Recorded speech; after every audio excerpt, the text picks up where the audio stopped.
Primeira carta do apóstolo Pedro, no capítulo de número 2, leremos o versículo de número 9. 1 Pedro, capítulo 2, este versículo de número 9, dizendo: Mas vós sois a geração eleita, o sacerdócio real, a nação santa, o povo adquirido, para que anuncieis as virtudes daquele que vos chamou das trevas para a sua maravilhosa luz. Queridos, o título desta meditação nesta manhã é a cultura distinta de um cristão regenerado. Nós queremos falar em um estudo especial apenas hoje, uma pequena pausa em nossa série consecutiva de estudos no Evangelho de Mateus. Temos seguido ao longo das últimas semanas, meses, neste glorioso Evangelho de Cristo em Mateus. Nós faremos uma pausa hoje para considerar esse tema tão importante também. Um texto fundamental para a vida cristã, que fala sobre a conduta de um verdadeiro crente enquanto ele está neste mundo. Eu sinto que esse é um tema que precisa ser revisitado com certa frequência, porque é muito fácil para nós, ao longo de nossa jornada, lidando com este mundo e com a vida, esquecermos talvez estes aspectos mais amplos da vida cristã. Esquecermos que nós somos chamados como discípulos de Cristo e temos deveres, e há uma conduta que se espera de cada crente em Jesus Cristo neste mundo como povo de Deus. Nós não podemos esquecer destas coisas, de maneira que nós devemos preservar em nossa mente, em nosso coração, o que é a essência da vida cristã. E é sobre isso que eu gostaria de lidar nesta manhã. Muitas vezes é importante nós voltarmos à essência, não é? E nos localizarmos. Às vezes, seguindo por meio de uma floresta, você está observando as árvores, e há um momento em que você precisa subir uma pena e ver a floresta como um todo. E esse é o nosso objetivo nesta manhã. Voltar a tocar na essência do cristianismo. Bem, deixe-me seguir direto para este versículo. Apenas um versículo nesta manhã, o versículo de número 9, onde Pedro diz, inspirado pelo Espírito: Mas vós sois a geração eleita, o sacerdócio real, a nação santa, o povo adquirido, para que anunciais as virtudes daquele que vos chamou das trevas para a sua maravilhosa luz. Bem, um versículo tremendo, um versículo que fala sobre privilégios surpreendentes que todo crente em Jesus Cristo possui. Mas vós sois a geração eleita. É um versículo, dentre muitos outros na palavra de Deus, que ensina que uma pessoa regenerada, um crente verdadeiro, possui uma cultura distinta neste mundo. Nós não somos como o mundo. E nós não devemos ser como evangélicos não convertidos, que se parecem mais com o mundo do que com Cristo Jesus, o Salvador. Cada crente deve viver de acordo com esta cultura distinta, a cultura cristã. Queridos amigos, o Senhor Jesus Cristo possui o seu povo dentre todas as culturas e nações ao longo de todas as épocas. Todavia, um crente em Jesus Cristo e a igreja do Senhor Jesus Cristo é um povo que está no meio de uma cultura, de uma nação, mas que possui a sua própria cultura. Uma cultura, assim por dizer, autônoma, uma cultura distinta da cultura brasileira onde nós nos encontramos. Nós somos cidadãos, nascidos aqui nesta cultura terrena, e temos tantos traços culturais, não é, deste país. A nossa língua, a nossa maneira de encarar muitas coisas, de viver, etc., a nossa política. Mas o crente em Jesus Cristo é um indivíduo que possui uma outra cultura, enquanto segue através desta cultura. E aquilo que o distingue como um crente é esta cultura cristã, e nós queremos falar nesta manhã exatamente sobre isso. Uma vida completamente engajada com o reino de Deus. É um versículo que declara os nossos privilégios espirituais, é um versículo que declara os nossos deveres espirituais, e é um texto que fala sobre o nosso status espiritual neste mundo. A diferença de ser um crente enquanto uma pessoa que jorna, que segue por esta cultura. O grande propósito da nossa vida. Realmente um versículo extraordinário. Talvez, por nossa familiaridade com este versículo, tendo falado, lido, visto impresso em tantos lugares, nós perdemos um pouco, não é? Esse senso do poder, da maravilha deste versículo. Mas aqui está uma declaração da essência da vida cristã, a nossa cultura cristã. Está tudo aqui. Mas vós sois, ele diz, a geração eleita. Veja o que Pedro está fazendo. Ele está se voltando àqueles crentes gentios e judeus reunidos em uma igreja, não só mais judeus, mas gentios e judeus, pessoas de todas as culturas e nações salvas. Ele olha para eles em sua carta, assim por dizer, e diz: vós sois, Isso te recorda algo do Sermão do Monte? Quando o Senhor Jesus Cristo reúne no capítulo 5 todos os discípulos, e ele começa a se dirigir àqueles homens e mulheres e usa o mesmo termo, vós sois. Essa é uma declaração de identidade.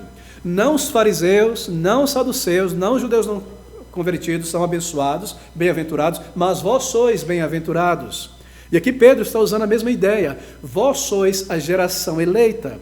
São vocês que são o povo de Deus, não Israel nacional, não uma igreja evangélica composta de pessoas salvas e não salvas, mas pessoas redimidas. Vós sois, diz ele. Ele olha para aquele grupo de pessoas e ele nos diz, primeiramente, que nós somos pela graça de Deus. E ele começa assim, para nos preparar, então, para falar sobre o nosso chamado. Primeiro, ele faz algo tremendamente correto, diz que nós somos identidade como cristão, e a partir da definição de nossa identidade, por causa dessa identidade, o que nós devemos fazer, como nós devemos viver. Ele começa, então, nos preparando para o chamado de todo crente. E qual é o chamado? Logo na metade do versículo ele diz, para que anuncieis. Vocês são isso, para que façam isso. Percebe? Vós sois. Bem, perceba que ele começa descrevendo os privilégios de cada crente. E ele passa a usar aqui 4 termos, nós seguiríamos de uma maneira expositiva, certamente. 4 termos com 2 palavras em cada um dos termos. Observe, ele usa geração eleita, o primeiro termo com 2 palavras. Gostaria que você estivesse agora dominando as rédeas da sua mente, afeições e concentração para honrar o Senhor e ouvir a sua palavra. Volte-se ao texto da palavra de Deus, meu querido. Deixe as distrações de lado. Ele diz, vós sois a geração eleita, sacerdócio real, segundo termo, 2 palavras, nação santa, povo adquirido. Vocês são tudo isso, diz o apóstolo inspirado. E ele começa dizendo quem nós somos, para então, mais uma vez, dizer o que nós iremos fazer, para o que nós somos chamados. É maravilhoso, não é? É maravilhoso. Perceba, esta é a maneira que Deus escolheu pelo seu Espírito se referir a nós, descrever nós juntos aqui nesta manhã. Há uma descrição do crente individualmente, mas há uma descrição na palavra de Deus do crente junto com o povo de Deus, da igreja. Foi assim que Deus escolheu nos descrever. Vocês são tudo isso, está dizendo o Espírito de Deus. Então, nós temos o nosso chamado. E nós sabemos que nós somos.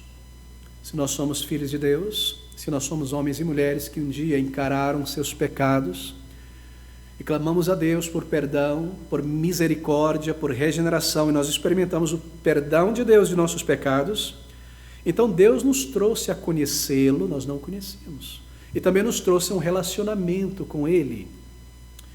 E nós sabemos dessas coisas, não é verdade, se nós já experimentamos o perdão de Deus. Deus primeiramente nos reconciliou com Ele, e então Ele nos reconciliou com o seu povo. E Pedro está falando aqui sobre a igreja. Ele não está lidando necessariamente como crente, como indivíduo, mas como povo de Deus. Geração é o termo que ele utiliza aqui. E quando nós ouvimos essas mesmas coisas aqui sobre o nosso status espiritual expresso por Pedro, é como se Pedro estivesse informando que nós possuímos uma grande herança, algo que talvez nós tínhamos relevado, olvidado. Muitas vezes esse é o caso de um crente. Você é salvo, eu sou salvo, e muitas vezes o crente ele vive a sua vida neste mundo de uma maneira muito individual, individualista, como uma ilha. E de alguma maneira é levado a entender que é ele e Deus, Deus lá e eu cá, adorando, me abençoando, e outro crente lá e cá, a gente se reúne às vezes para cultuar e vai embora. Não. Ele passa a dizer aqui que quando Deus nos salva, Ele nos reconcilia consigo mesmo, então nos reconcilia com o seu povo. E há muitas imagens e metáforas na Bíblia falando sobre Ele ser a videira e nós os galhos. E aqui está um desses termos poderosos, quando Ele olha para a igreja e diz que nós somos geração eleita. Uma herança. Talvez ninguém tenha te dito sobre isso. De repente, ela se abre diante de você e você passa a conhecer tremendos privilégios, um grandioso status. Quem jamais pensou que eu seria da parte de Deus, um grupo, em minha geração, junto com o povo de Deus salvo, uma geração separada, eleita por Deus dentre todas as nações. E aqui estão qualificações e então status para o exercício de nosso chamado. Isso é muito importante. E aqui está a primeira dessas qualificações. Vós sois uma geração eleita, selecionada, separada por Deus na geração e na cultura em que nós vivemos. Isso é verdadeiro a respeito de cada igreja, em cada época, em cada geração, e também como indivíduos. Bem, aqui nós temos então a doutrina clara da eleição, declarada aqui. O que significa dizer que nós somos salvos apesar de nós mesmos, apesar de nossa rebelião. Nós nunca teríamos vindo a Cristo, nós nunca teríamos desejado.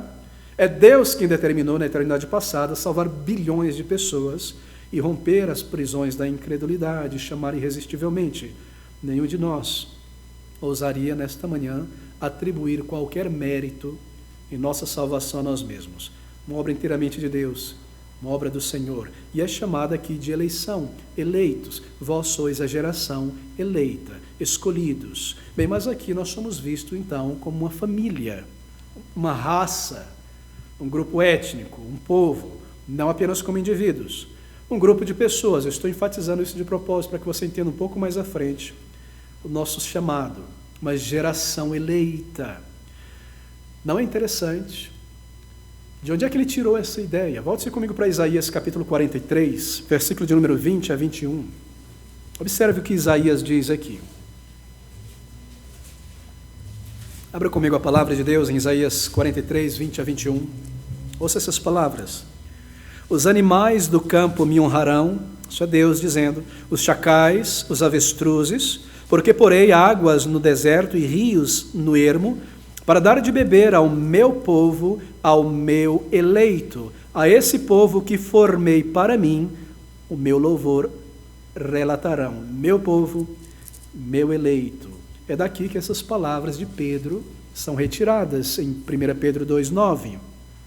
Você percebe que quando Pedro usa essas palavras, vós, gentios e judeus salvos, vocês são o povo eleito de Deus, a geração eleita, ele está tirando daquelas verdades lá de Isaías, ele está tomando aquela verdade. Agora a pergunta é, essa é uma regra básica de estudo e interpretação da Bíblia. Está Pedro sendo honesto? É legítimo tomar emprestado do Antigo Testamento e trazer para o Novo Testamento e dizer que aquilo que Isaías, um outro autor, estava falando para uma nação específica, é a mesma coisa e se aplica da mesma maneira por Pedro, tantos séculos depois, a um outro grupo de pessoas? Será que ele não está tomando emprestado aquilo que não lhe pertence? É correto fazer isso? Tomar os sentimentos, as declarações de Isaías a respeito de Israel e dizer não, ou melhor, também, vocês hoje, igreja de gentios, não judeus e judeus, vocês são a geração eleita, o povo escolhido. E essas palavras são modeladas nas palavras de Isaías, sem dúvida. Mas observe algo. No Antigo Testamento, estes títulos, status, essas qualificações são de Israel, dos judeus. As palavras da profecia foram inteiramente entregues para aquela nação dos judeus que estavam ali, entregues.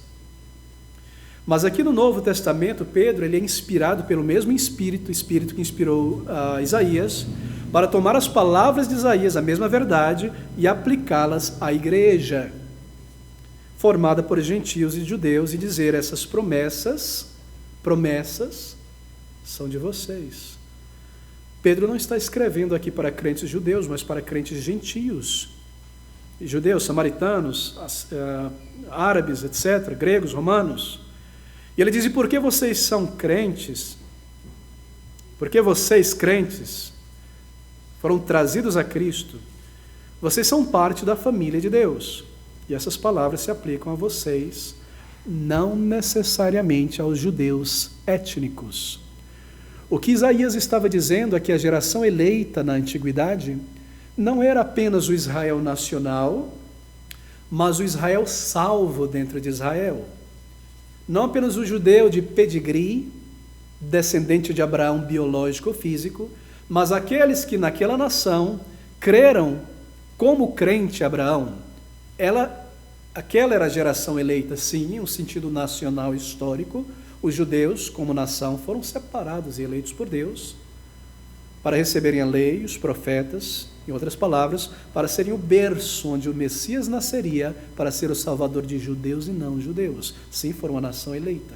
Mas essas bênçãos espirituais de Israel, o tempo todo se refere àqueles que temem ao Senhor, que creem no Senhor, que viram as costas para os ídolos, como Davi, como Abraão, como Samuel, como Sara, todos esses homens, embora um grupo pequeno comparado com a nação, aqueles 7.000 de Deus. E Pedro, usando a mesma verdade, ele toma este termo e diz: vocês, gentios e judeus salvos, não Israel étnico, são a geração eleita. Percebe isso? Isso é muito importante. Essas palavras se aplicam a você e a mim, não necessariamente aos judeus étnicos, mas a todos os verdadeiramente salvos entre judeus do passado, presente, futuro e gentios. Paulo faz o mesmo de muitas maneiras. Assim, querido amigo, nunca pense de si mesmo: oh, nós somos gentios brasileiros, gentios, cidadãos de segunda classe do reino de Deus. É o povo judeu que Deus ama. É o povo judeu que Deus que é a primeira classe. Nós, pobre de nós, somos um pequeno parêntesezinho. Deus decidiu lidar com a gente para causar ciúme apenas nos judeus, porque todo o plano dele é apenas para os judeus. Nunca pense assim, queridos amigos. O Novo Testamento nunca fala nesses termos. A igreja cumpre as promessas do Antigo Testamento, porque a igreja une judeus e gentios em um só corpo e família em Cristo. Veja, a igreja não toma o lugar dos judeus. Essa não é uma teologia da substituição, não é? De maneira alguma. A igreja não toma o lugar dos judeus, os judeus cumpriram a sua função. A igreja não substitui os judeus nacional nas promessas do Antigo Testamento. Agora, a igreja cumpre essas promessas, percebe? Essa é uma teologia do cumprimento e não da substituição, como muitos dizem por aí, de maneira alguma. Bem, é o suficiente sobre esse tema para esta manhã, não é o nosso foco. Fecho aqui nosso colchete. E esse é o primeiro termo que ele utiliza. Como povo de Deus, nós somos uma geração eleita. Versículo de número 9. Mas vós sois a geração eleita, e agora ele passa a dizer o sacerdócio real. Bem, me permita prosseguir para esse ponto. O sacerdócio real é notável, não é? Uma geração separada, crentes, homens e mulheres convertidos de todas as nações. E ele segue dizendo: vocês estão também sacerdócio real. É incrível. Essa qualificação, obviamente, dada a você e a mim como igreja, também vem lá do Antigo Testamento. Veja Êxodo, capítulo 19, versículo de número 6. Ele diz, Êxodo 19, 6, e vós me sereis um reino sacerdotal e o povo santo. Estas são as palavras que falarás aos filhos de Israel. Israel nacional representaria Deus desta maneira, mas isso significa igreja. Isso aponta para nós. Veja que o Israel nacional nunca cumpriu aquelas palavras. O tempo todo, o que estava fazendo Deus com Israel no deserto, aqui em Êxodo, ele estava consumindo aquele povo até que uma nova geração entrasse em Canaã, não é? Primeiro ele desembaia a espada para destruir aqueles que começaram a construir um bezerro de ouro. Depois o povo murmura por carne, querem voltar às cebolas, aos pepinos do Egito. Deus manda fogo e consome grande parte. E eles estavam comendo a carne e começa a praga. E o Senhor está consumindo aquele povo ao longo de toda a jornada, um povo de dura cerviz. Eles nunca representaram a glória de Deus daquela maneira como deveriam. Mas pelo sacrifício, pelo sacerdócio, o templo, as leis ali, dentro daquela nação, o nome de Deus era honrado por aqueles que criam e serviam e se submetiam à lei de Deus. E agora Pedro toma essa mesma palavra e é maravilhoso. Se dirige a mim e a você como igreja. Vocês são um sacerdócio real. O apóstolo Paulo diz também isso. Ele diz essas palavras à igreja judaica e gentia. O povo de Israel no Antigo Testamento é uma representação da igreja, lembre disso. E as promessas de Deus dadas àquela nação antiga se cumprem completamente na igreja. Claro, há promessas terrenas, geográficas e muitas outras que já se cumpriram para aquela nação. Bem, aqui está mais uma delas. A igreja, o povo de Deus, uma promessa que se cumpre na igreja, a igreja seria o sacerdócio real.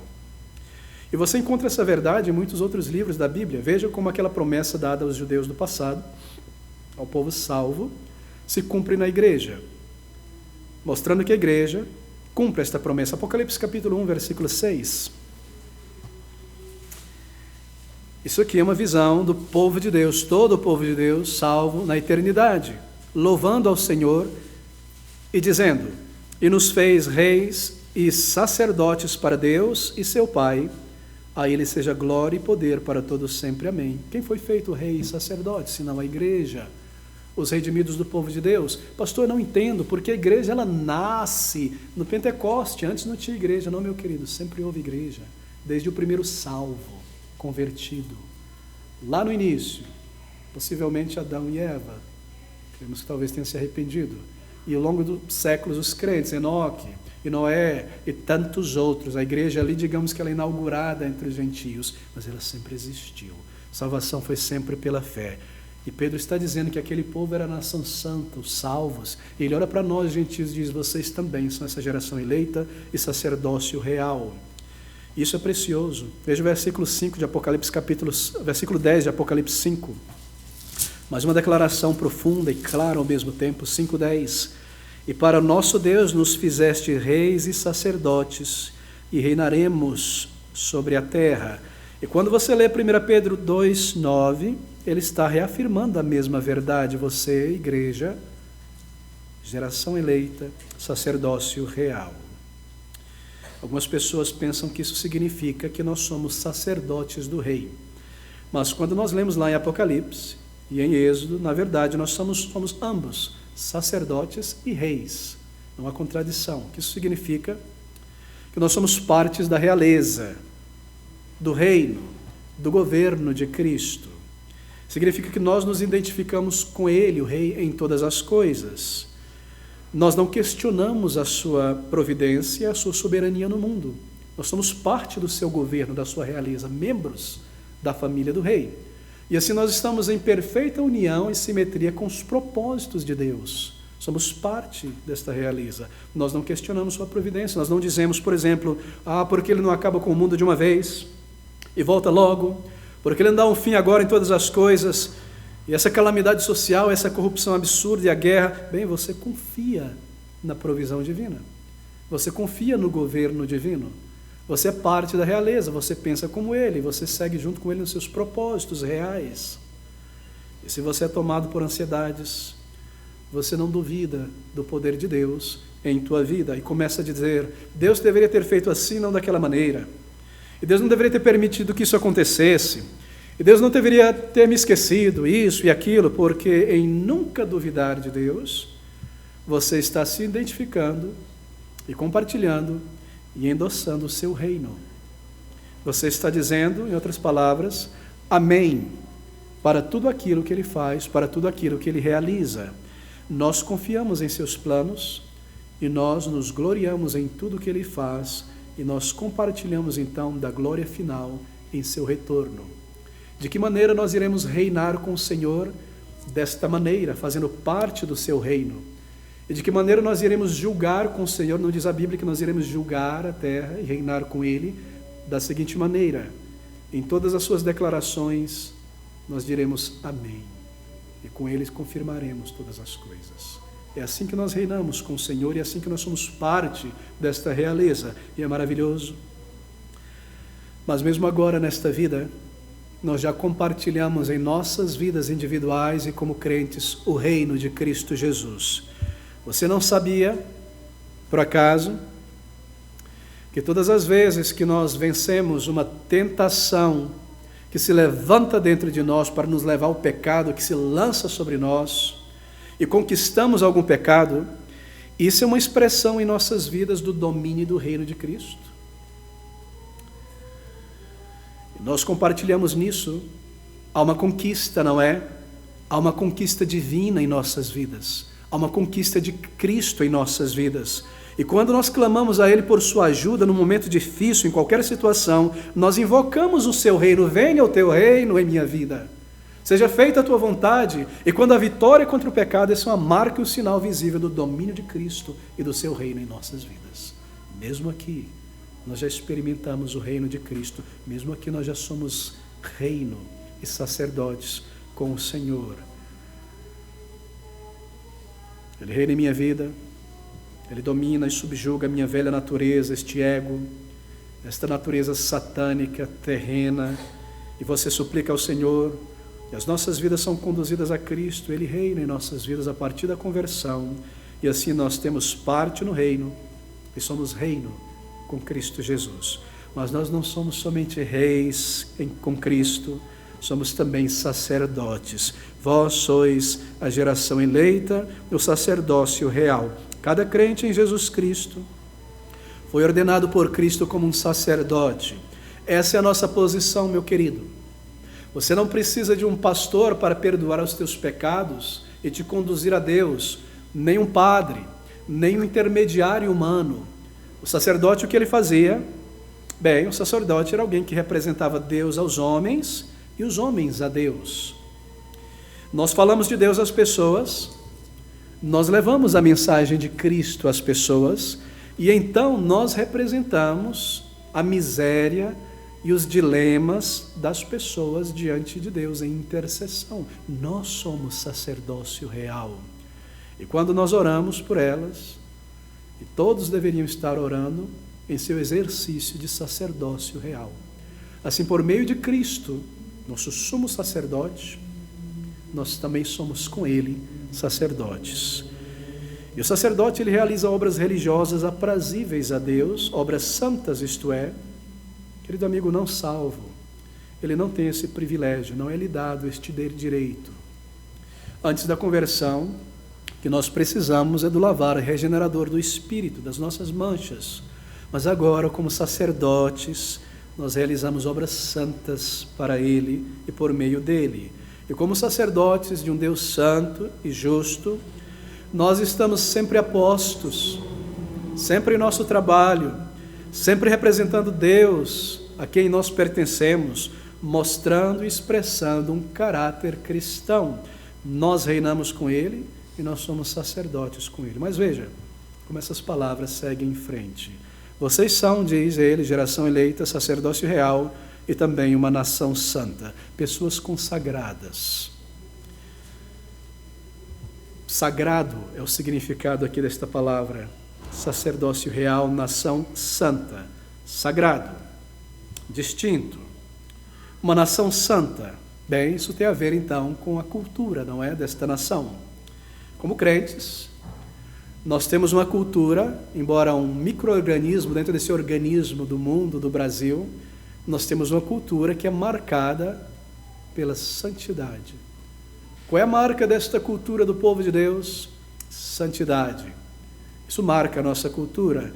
Nós podemos estar misturados entre as nações do mundo, há crentes nascidos em todas as culturas, espalhados por todos os países, em todos os lugares, envolvidos com todo tipo de gente, mas todos nós fazemos parte de uma nação distinta.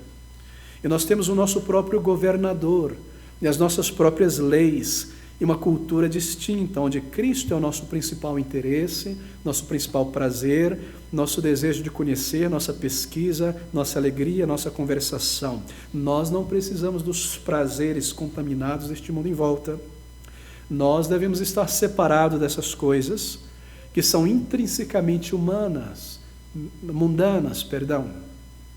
E o elemento principal e mais visível que distingue essa cultura do povo de Deus da cultura das nações em nossa volta, no local de trabalho, na família não convertida, é santidade, santificação.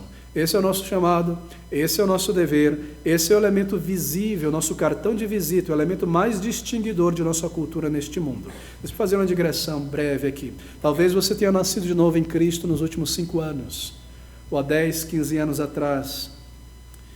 E você tem a impressão, tendo entrado na igreja, no contexto evangélico, assim por dizer, que a igreja evangélica no Brasil sempre foi como ela está hoje. Que o povo de Deus, que deveria representar um Deus santo no Brasil, sempre foi como ele é hoje, dominado pelo mundanismo em suas muitas formas, pela música de linguagem intrinsecamente mundana, cultura da programação, do lazer, mais do que da submissão e serviço ao Senhor. Mas, querido amigo, se você pudesse entrar numa máquina do tempo, bom, na verdade você não precisa disso, por isso que nós temos a história, não é? Historiadores, livros, etc. Você veria uma realidade diferente há 35 anos, 40 anos atrás. Você perceberia que a maioria das igrejas históricas, mesmo pentecostais clássicas, eram muito parecidas Havia uma adoração bíblica, vertical, dirigida ao Senhor, reverência, hinos, uma igreja santificada, separada do mundo, uma igreja evangelística, comunhão fraternal. Sim, haviam problemas, mas a igreja era tão diferente do mundo, e essa linha que distinguia o mundo santo e o profano era muito clara, era muito visível. As pessoas não precisavam se perguntar e consultar umas outras. Será que é certo para o crente beber um pouquinho? Será que é certo para o crente fazer uma tatuagem? Será que é certo para o crente dobrar o joelho para os ídolos do esporte? Ninguém perguntaria isso. Todo mundo sabia que isso era errado, que havia uma separação entre aquilo que o mundo ama e aquilo que o crente ama. Todo mundo entendia a diferença entre mundo, coisas do mundo, e mundanismo. Todo mundo entendia que enquanto está tudo bem comer um cachorro quente feito por uma pessoa do mundo, uma pipoca, e usar uma roupa feita por uma pessoa não salva, e um celular não existia naquela época, alguma tecnologia feita pela pessoa do mundo, isso está tudo bem. A medicina, a tecnologia, a educação são coisas do mundo. A graça de Deus deu dons e talentos ao mundo e a pessoas do mundo. E as pessoas distinguiam isso entre o mundo e o mundanismo. Aquilo que é intrinsecamente mundano, que está estampado à concupiscência da carne, dos olhos, da soberba da vida. E as pessoas sabiam separar entre uma coisa do mundo, legítima, e uma coisa mundana, do mundo que trazia o mundanismo. Hoje não há essa distinção. Hoje você vê líderes evangélicos dizendo, se você vai ter que separar do mundo, não ouvir música do mundo, então é melhor não comer um cachorro quente do mundo, a pessoa ali é mundana, vestir uma roupa do mundo e coisas como essa, e você não vai ouvir música do mundo, então tem muita música evangélica que são pior do que a do mundo, é verdade, mas isso não justifica o mundanismo. Há uma confusão absurda em nossos dias. O mundo entrou para a igreja, manchou a adoração, e se você voltasse a 40 anos, 50 anos atrás, bom, há tantos crentes com quem você pode conversar, não é? Eu conheço muitos, são crentes há 60 anos, 50 anos convertidos, eles te dizem, as coisas são tão diferentes hoje, tão diferentes, como o mundo tem moldado a igreja. A igreja deveria ganhar o mundo, mas o mundo tem ganhado a igreja, e o formatado, não é? Meus queridos amigos, nós estamos neste meio, crentes individuais, supostamente adotando as características intrínsecas do mundano, o estilo visual característico de uma cultura rebelde e sensual, roupas sensualizadas, sugestivas e tudo aquilo que é mundano. O que aconteceu em nosso meio é que estes movimentos ditos reformados em alguns aspectos, como o neocalvinismo, eles confeccionaram um carimbo, não é? E esse carimbo é santidade, ou reformado. Então eles vão carimbando o mundo de reformado e santificado para trazer o mundo para as suas vidas, não é? É isso que nós vemos hoje. Tudo agora é santo, tudo agora é reformado. E o mundo entra na igreja por esses argumentos. Entretenimento hollywoodiano dentro da igreja, alimentando suas mentes com música que enaltecem o ego e projetam o ego. Idolatria esportiva, materialismo exacerbado, carreirismo. Mas isso nunca foi assim, amigos. Sim, havia esses elementos no passado, nós estamos falando sobre a intensidade dessas coisas em nossos dias. Você conversa com esses irmãos mais antigos e você lê sobre como era a cultura do povo de Deus nesse período, e lê as revistas, os jornais das denominações no passado, e descobre que era muito, muito diferente do que é hoje. Porque ninguém fazia uso da cultura pop e do entretenimento nas igrejas. E ninguém tomava emprestado do mundo em volta e introduzia nas igrejas da forma como é hoje. Sim, sempre havia uma igreja, um outro grupo que o fazia, mas a maioria do povo de Deus não fazia isso. Mesmo quando a cultura pop ainda era bem mais inocente do que hoje, não é? E você ouve as músicas seculares de 60 anos atrás, você dá risada, não é? Tão juvenis, não é? A rebeldia de 60 anos atrás, quando comparada com a malícia e a sujeira da rebelião de nossos dias. Mas mesmo assim as igrejas não tomavam emprestado do mundo e usavam no culto a Deus. E hoje você tem teólogos que gostam de mudar isso aí. E dizer, Lutero dizia assim, Lutero, falando sobre a música, não é? Por que o diabo, só ele tem que ter os bons tons, as boas melodias, não é? Eles dizem, por que só o diabo tem que ter o blues, o jazz, o rock and roll, o funk, o smurf, o que quer que seja? Porque a gente não pode usar bom, isso é uma opinião pessoal. Mas o que eles esquecem de dizer é que quando Lutero disse isso, porque somente o diabo deve ter as boas melodias, ele se referia à igreja católica e não ao mundo. E esses crentes desta época, 40, 50 anos atrás, diziam: ninguém precisava te dizer, nós não fazemos isso ou aquilo, nós não ouvimos isso ou aquilo, frequentávamos isso ou aquilo, trazemos para dentro da igreja isso ou aquilo, e nos envolvemos com todo tipo de questão subversiva, porque era natural para o povo de Deus se afastar destas coisas do mundo. Era parte da cultura distintiva do povo de Deus, e as igrejas locais eram distintas do povo de Deus. O povo de Deus recebia chacota, não é? Os bíblias, porque para a igreja com a Bíblia debaixo do braço, distinto, a maneira distinta de conversar, de se vestir. Na América Espanhola eram chamados de os aleluias, ainda hoje. Isso acabou, porque hoje nós somos ensinados a ser como o mundo, para atrair o mundo e dar o mundo para eles dentro da igreja, para mantê-los na igreja. Amigos, era parte da cultura cristã. As pessoas tinham gozo e alegria em ser daquela maneira, não era um peso para elas serem diferentes. Era grande, grande alegria para elas serem assim. E elas amavam coisas gloriosas e santas e elevadas do povo de Deus, coisas profundas. Mas a coisa curiosa é que a partir então aí dos anos 60, quando chega ao Brasil a cultura permissiva da rebeldia, tudo se tornou, não é, sensual e mundano. E a permissividade sensual, sexual, passa a ser promovida abertamente em programas de televisão. E a droga eufórica, como alguém tem chamado, da música, começou a tomar conta de tudo. Foi somente então, depois dessas ondas bravas de mundanismo, batendo contra a igreja, que um número de cristãos decidiu abandonar 19 séculos e meio de separação do mundo e abraçar e adaptar o mundo para dentro das igrejas com seus elementos caracteristicamente mundanos. Bem, você deveria saber isso, eu fecho aqui mais uma vez, e ser informado sobre isso, porque são muitos os crentes que não parecem perceber que a igreja nunca foi como é, e não percebem como a cultura cristã tem sido alterada gradativamente nas últimas 3, 4 décadas no Brasil. E a igreja enterrou um pé profundamente no mundo. Isso é uma tragédia. Mas você deveria estar apercebido disso, que o mundanismo presente nas igrejas hoje, em suas várias formas, não é parte da cultura distintiva do povo de Deus, e não pode ter lugar nas verdadeiras igrejas do povo de Deus. E é isso que o apóstolo inspirado está dizendo aqui no versículo 9: vós sois uma nação santa. A igreja é uma nação dentro desta nação, enquanto a característica dessa nação brasileira é impiedade, imoralidade, a da igreja deve ser santificada, diferente do mundo, separado do mundo. Nós fazemos muitas das coisas que o mundo faz, mas a nossa maneira deve ser santificada, bíblica, separada, uma nação santa.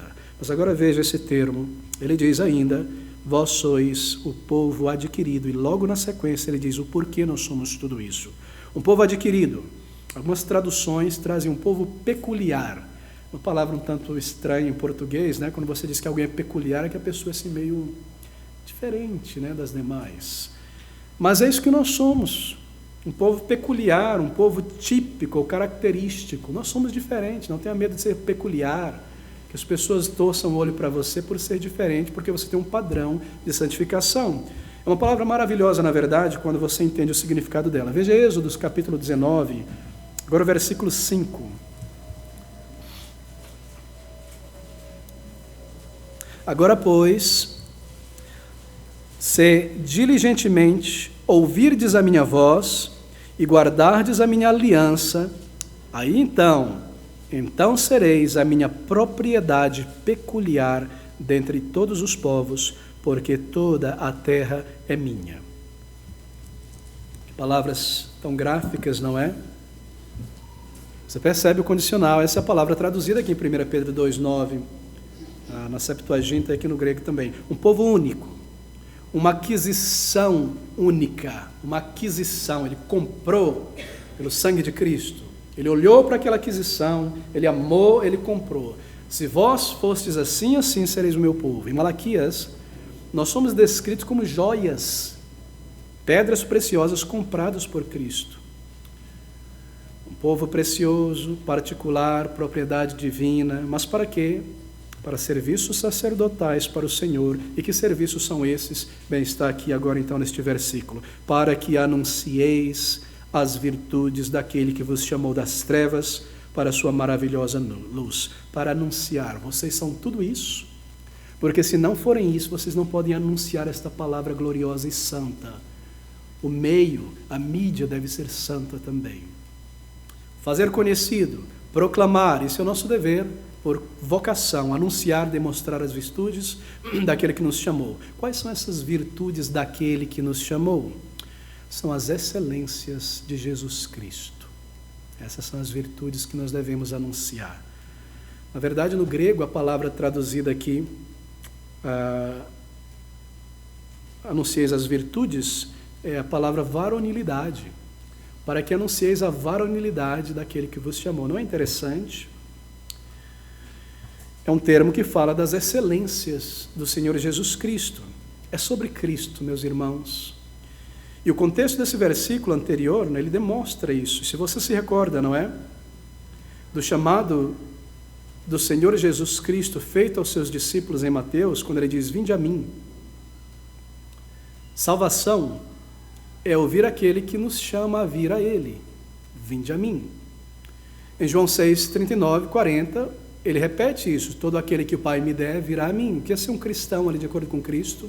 Ser um crente é ter os teus pecados perdoados, a tua culpa, salvação e vida eterna, mas ser um crente é ser dado a Jesus Cristo. Todo aquele que o Pai me der, virá a mim. Meu povo, pertencem a mim, por vocês eu morri, propriedade adquirida. Para o quê? Para expressar as minhas glórias, comunicar as minhas virtudes na sua adoração, na sua vida individual, como congregação, como povo de Deus. Quais virtudes, queridos amigos? Somos chamados de um povo peculiar, distinto. A característica principal deste povo é santificação. Santidade é a característica estampada nas palavras, nas ações, nas atitudes.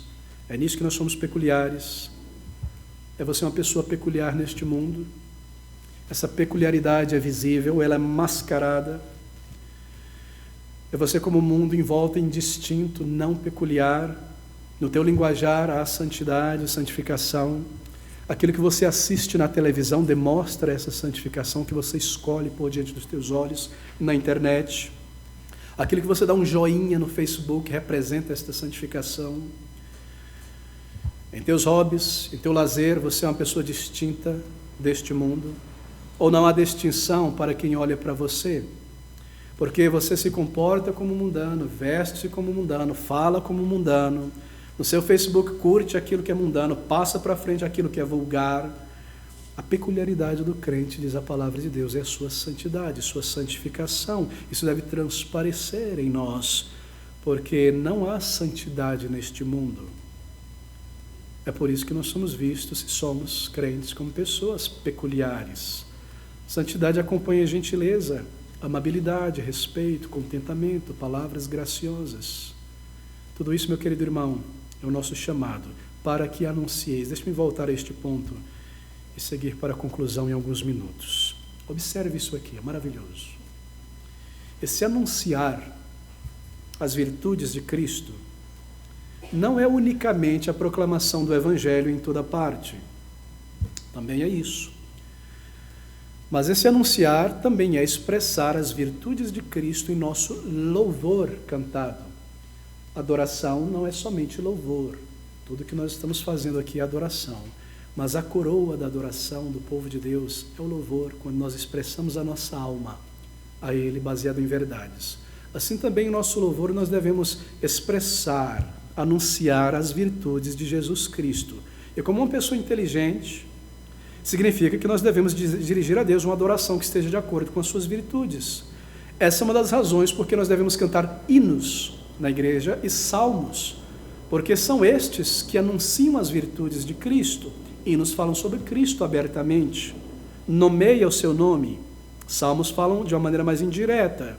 Seu nome deve ser nomeado, é por isso que nós não cantamos apenas salmos, mas hinos que falem sobre a excelência, os atributos do Senhor Jesus Cristo, a sua glória, a sua dignidade, o seu louvor. E você encontra isso mais precisamente descrito em Apocalipse capítulo 4 a 5. Eles declaram as glórias de Cristo, louvando ao Senhor diante do trono. Toda a igreja sendo vista ali no futuro. Digno és tu, ó Cordeiro, de receber a glória, a honra e o louvor. Por quê? Por isso e por aquilo. As excelências de Cristo. E aí você observa em nossos dias o contexto evangélico, quão triste não é os hinos, esvaziados da glória de Cristo. Cristo é reduzido a um mero camarada, um amiguinho, um parceiro, um amigo invisível, alguma coisa do tipo. Hinos que trazem elementos místicos, que adoram mais a criação do que o Criador, panteísmo, em hinos tradicionais antigos, que não respeitam a Trindade. E você vê isso cristalizado em hinos de 100 anos para cá, e quando você compara isso com hinos, não é? Ou músicas dos dias de hoje, louvores evangélicos, supostos cânticos, você não vê essa glória, esses atributos, essa dignidade do Senhor Jesus. A igreja não está muitas vezes proclamando, anunciando isso no louvor. Não há outra religião com um Salvador como a nossa, tão maravilhoso, tão misericordioso, tão santo, Deus eterno. E nós pregamos sim o Evangelho no contexto das excelências de Cristo, que Ele é Deus, igual ao Pai, ao Filho e ao Espírito Santo, que Ele é um membro da divindade, que Ele é Senhor glorioso. Nosso Evangelho não está despido destas verdades para atrair pessoas a um Deus que é só amor, mas que é santo também, e amor, e misericórdia, e justiça. Sua obra redentora deve estar presente, o seu caráter deve estar presente no nosso evangelismo, seus planos, seus caminhos, suas perfeições, seu poder em nossa adoração, em nossa oração.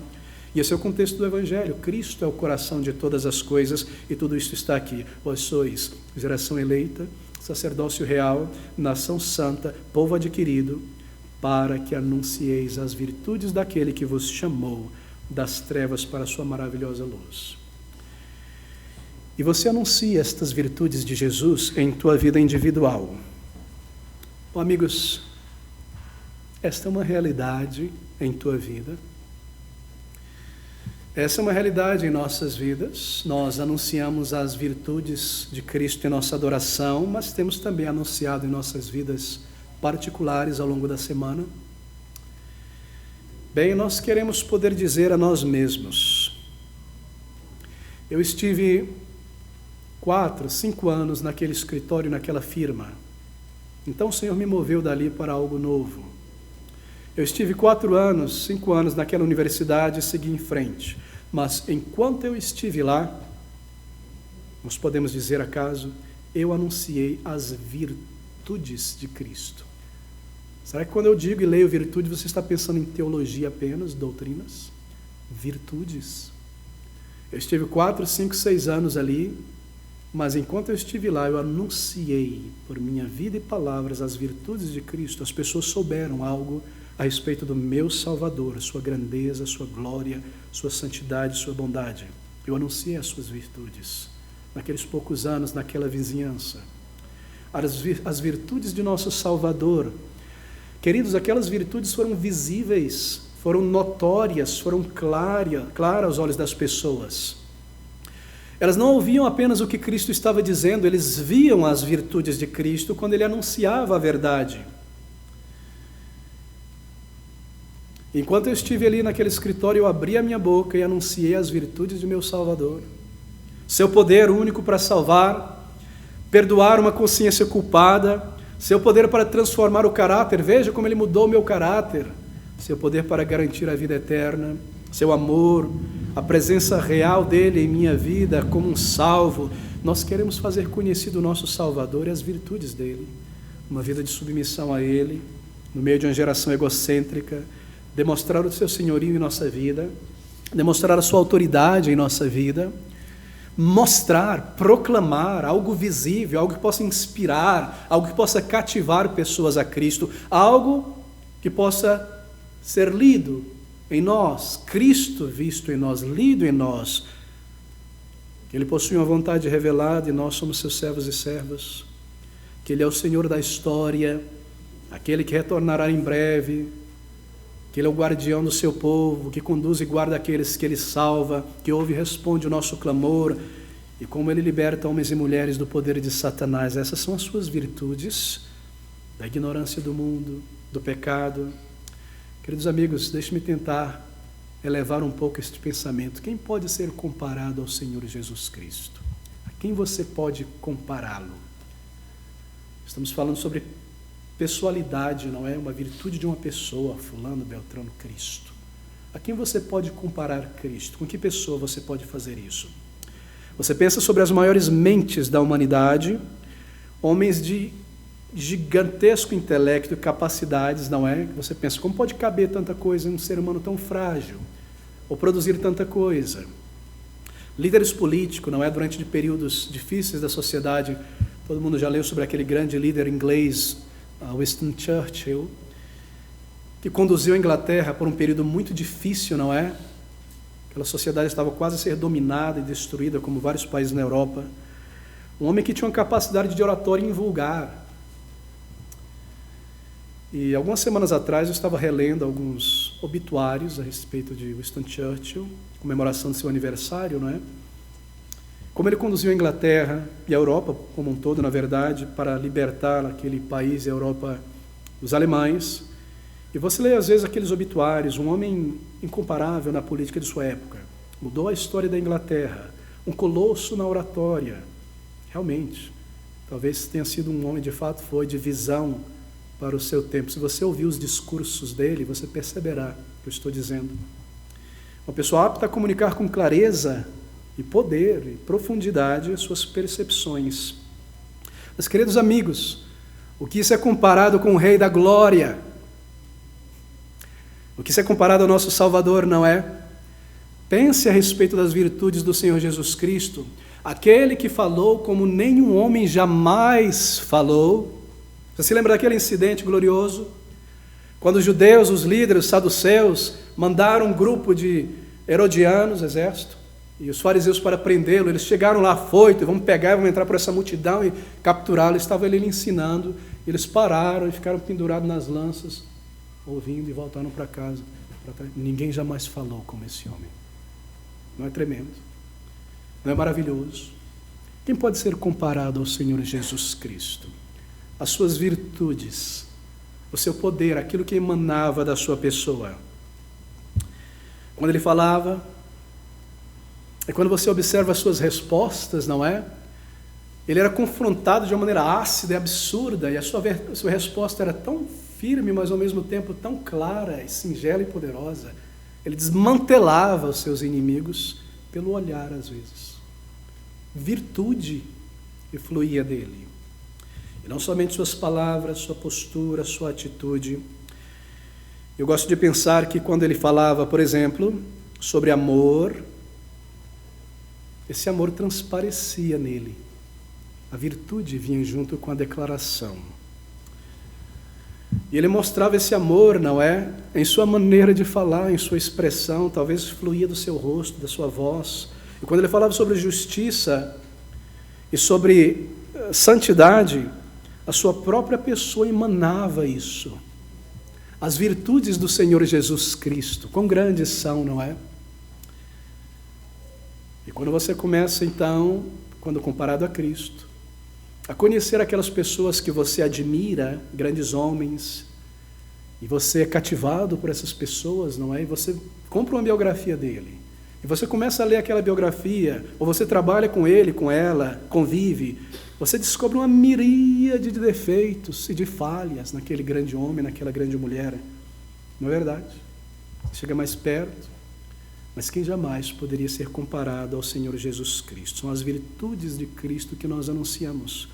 Nós estamos em seu reino, em sua igreja, para anunciar e demonstrar a sua santidade em nossa adoração, em nossa comunhão, em nossas conversações, em nosso sacrifício em levar o seu nome, pregando o seu evangelho. E o serviço do Senhor é o nosso prazer, é a nossa alegria.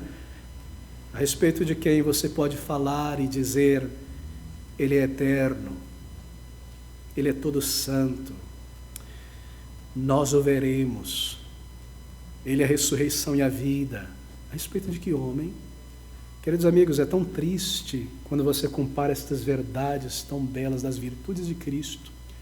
E aí você olha para um pequeno grupo dos seus servos, que deveriam representar estas virtudes, e você vai na internet, dá uma olhadinha breve, e o que você vê eles promovendo as suas próprias virtudes, não é? Suas páginas, seus seguidores, seus canais, 10 mil fotinhas da sua face, assim, assim, assim, eu aqui, eu olhando para cá, eu sou o grande intelectual, eu isso, eu aquilo. Não é triste, não é horrível roubar do Senhor Jesus?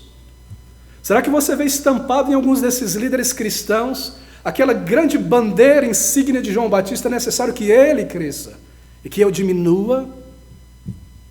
Será que alguém pode se enganar com certos líderes e segui-los quando você vê-los roubando de Cristo e proclamando as suas virtudes, suas frases de efeito, seu intelecto?